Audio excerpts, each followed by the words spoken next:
Hello friends, welcome to my YouTube channel IAS gateways.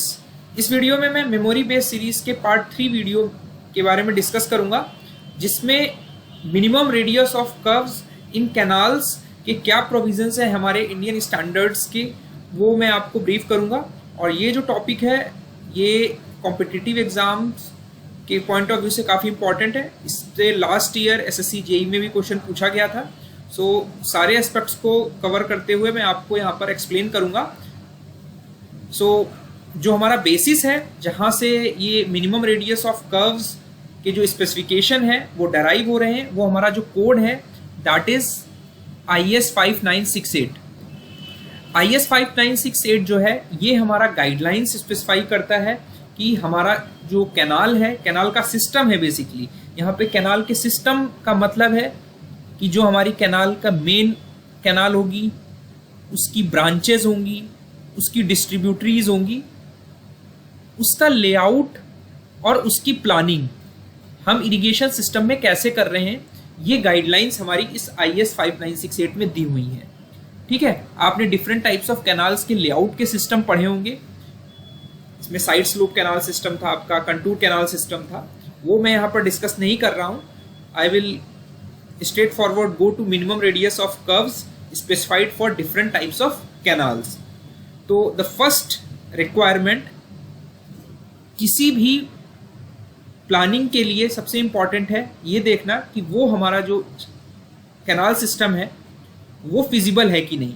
तो हमारा जो फर्स्ट फेज है वो है जनरल फिजिबिलिटी। जनरल फिजिबिलिटी के बाद हम जनरल प्लानिंग और उसका लेआउट डिसाइड करते हैं।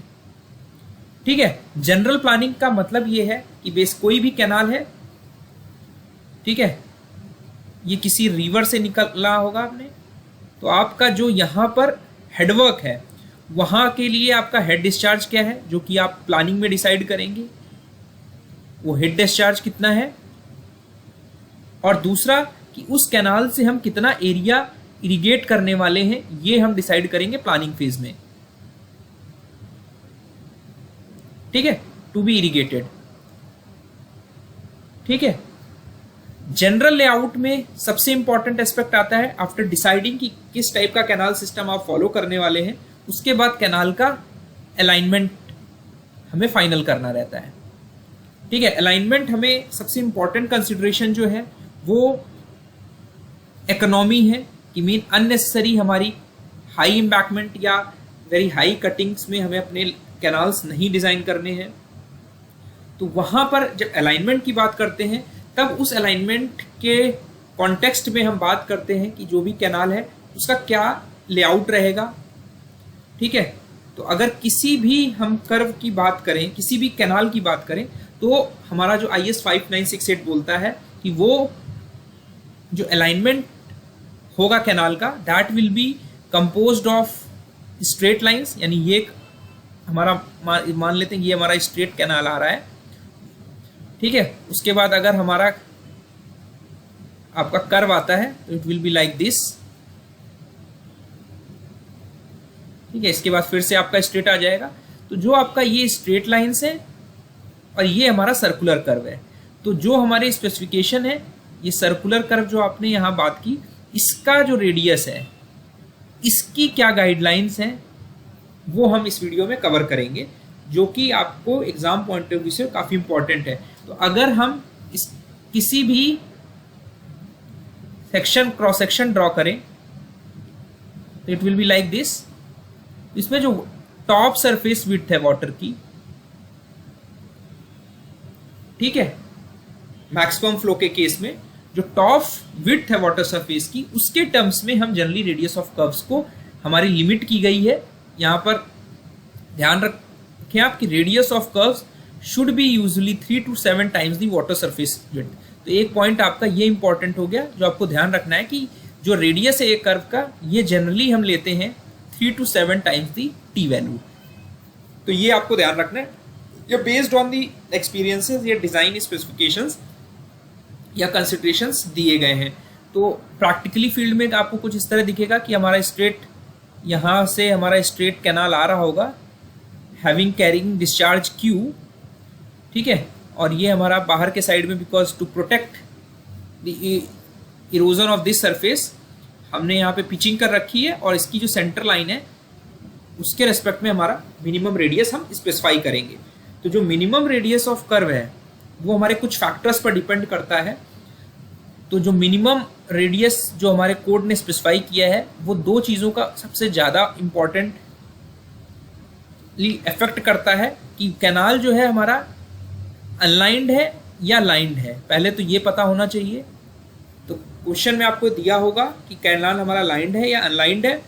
दूसरा कि वो कैनाल की जो डिस्चार्ज कैपेसिटी है यानी डिस्चार्ज है वो कितना है, यानी जो आपने हेडवर्क यहाँ पे कहीं से आपका हेडवर्क होगा जहाँ से ये हमारा कैनाल डाइवर्ट हुआ होगा, ये मेन रिवर, तो यहाँ से आपका क्यू डिस्चार्ज कितना कैरी कर रहा है। तो इन दो इंपॉर्टेंट फैक्टर्स पे हमारा जो मिनिमम रेडियस ऑफ कर्व है वो डिपेंड करेगा। तो अब आते हैं लाइंड या अनलाइंड कैनाल में। तो बिकॉज लाइंड कैनाल की जो डिस्चार्ज कैरिंग कैपेसिटी है वो काफ़ी ज़्यादा होती है as compare to unlined canal. तो जो हमारा मिनिमम रेडियस ऑफ कर्व है फॉर लाइंड कैनाल वो हमारा काफ़ी कम होगा as compare to unlined canal, sorry yes exactly unlined canal के लिए जो मिनिमम रेडियस ऑफ कर्व है वो हमारा ज़्यादा होगा, ठीक है। लाइंड कैनाल के लिए हमारा जो रेडियस है वो कम रहेगा। तो जो रिकमेंडेशंस हैं वो यहाँ देख लेते हैं क्या है। ये टेबल आपको मेमोराइज कर लेनी है। उसका लॉजिक थोड़ा सा मैं आपको समझा दिया कि जो डिस्चार्ज है that is inversely proportional to radius. Lined canals के लिए हमारा डिस्चार्ज कैरिंग कैपेसिटी ज़्यादा है तो इसलिए हमारी जो रेडियस होगी वो कम होगी, ठीक है। तो जैसे जैसे आप देख रहे हैं कि डिस्चार्ज कैरिंग कैपेसिटी जो है डिस्चार्ज कम हो रहा है, हमारा रेडियस कम होता जा रहा है, ठीक है। तो अनलाइंड कैनाल्स के लिए पहले देख लेते हैं। अनलाइंड कैनाल्स में बेसिकली हमारा 6 कैटेगरी है। ग्रेटर देन 80 क्यूबिक मीटर पर सेकेंड, फिर हमारा 30 से 80 की रेंज आ गई, फिर 30 से 15 आ गई, 15 से 3 आ गई, 3 से 0.3 आ गई और लेस देन 0.3 आ गई, ठीक है। तो ये दोनों कैटेगरीज आप देख रहे हैं कि ये लास्ट की दो कैटेगरीज जो है वो दोनों कैटेगरीज सेम है, ठीक है।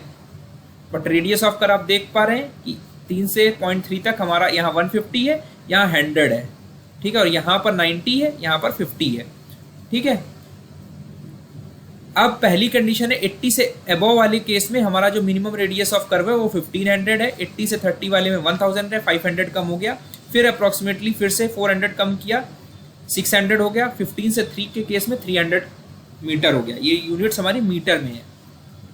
लाइंड कैनाल्स की बात करते हैं तो हमारा जो मैक्सिमम डिस्चार्ज 280 एंड अबव है, उसके बाद कुछ भी हो हमारा मिनिमम रेडियस आपको 900 मीटर रखना है। जनरली हमें 3 to 7 times the top width of the flow रखना है, but these are the minimum requirements जो आपको फॉलो करनी है।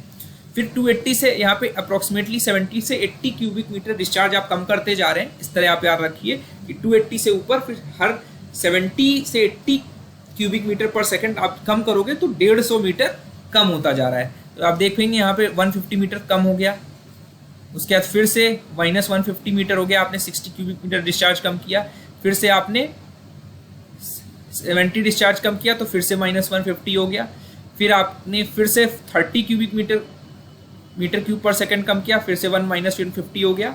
फिर आप देखो 40 से 10 की रेंज में जा रहे हो तो -100 हो गया, फिर -50 हो गया, फिर -50 हो गया, फिर -50 हो गया। तो ये वाला बहुत इजी है याद रखना। आपको डिस्चार्ज की बस रेंज आपको ध्यान रखनी है।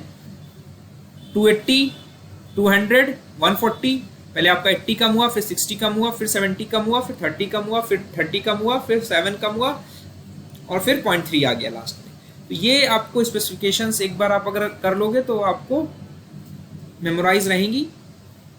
और इम्पॉर्टेंट चीज़ ये है कि ये जो रेडियाई ऑफ कर्व्स हैं ये हमारे दो केसेस में अप्लीकेबल नहीं है, कि जब ये अनलाइंड कैनाल्स जो हैं ये हिली एरियाज में सिचुएटेड हो, और दूसरा केस कि अनलाइंड कैनाल्स जो हैं वो हाईली परमिएबल सॉइल में सिचुएटेड हो। लाइंड कैनाल्स अगर हम लाइन्ड कैनाल्स में अगर हम ये मिनिमम रेडियस इंश्योर नहीं कर पा रहे हैं, तो दूसरा तरीका है कि हमें ट्रांजिशन देना पड़ेगा और हमें सुपर एलिवेशन प्रोवाइड करना पड़ेगा। सो ये कुछ इंपॉर्टेंट प्रोविजंस है जो आपको ध्यान रखना है। Thank you and all the best.